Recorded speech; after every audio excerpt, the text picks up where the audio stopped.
मैं बात करना चाहूंगी, माननीय वड़ा प्रधान श्री नरेंद्र भाई मोदी जी ने कच्छ को कुछ ऐसे नजरिए से देखा जो और कोई नहीं देख पाया। मैं आज 360 परिवार की आवाज बनकर आपके सामने आई हूँ सर।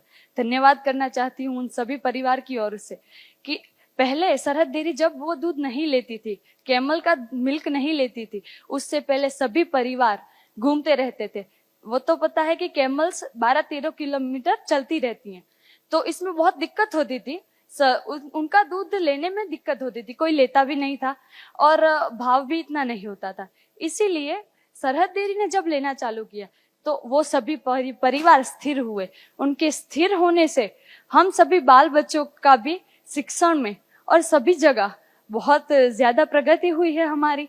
इसीलिए मैं धन्यवाद देना चाहूंगी उस वजह से कि हम 360 परिवार आज स्थिर होकर स्थायी जीवन जी रहे हैं। और सरहद डेयरी का एक मैं पॉइंट भी बताना चाहूंगी सर।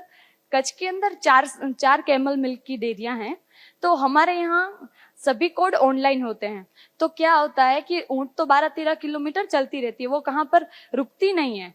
तो आज वो मांडवी है तो कल वो मुंद्रा में भी होंगी। तो सरहद डेयरी ने क्या किया है, सबके कोड ऑनलाइन किए हैं, तो आज आप यहाँ भी दूध भरा सकते हो और कल वहां भी।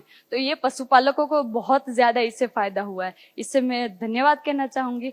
और दूसरा सवाल तो नहीं कहूंगी सर, अपनी बात रखना चाहती हूँ कि सर अगर हो सके तो कैमल मिल्क है उसे केमिकल ट्रायल में भेजा जाए और उस पर रिसर्च की जाए। तो वो ऑलरेडी मैंने 4 आयुर्वेदिक कंपनियों को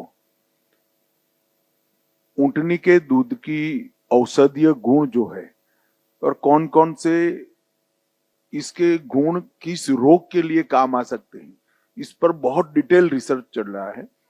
4 कंपनियों का चल रहा है और उसमें से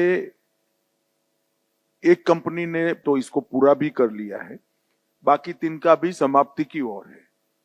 उसके बाद देश भर के ऊंट पालन करने वाले क्षेत्र वैसे बहुत कम है, मगर सब जगह से ये मिल्क को कलेक्ट कर कर उसका औषधीय गुण का उपयोग कर कर अनेक गुना रेट कैसे मिल सकता है ऊंट पालन करने वालों को, वो हम एक योजना राजस्थान सरकार और गुजरात सरकार दोनों मिलकर बनाने हैं।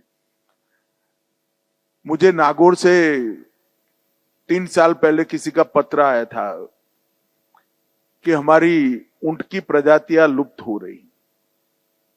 उस वक्त मैंने ये आयुर्वेदिक कंपनियों को कहा था और उन्होंने करा।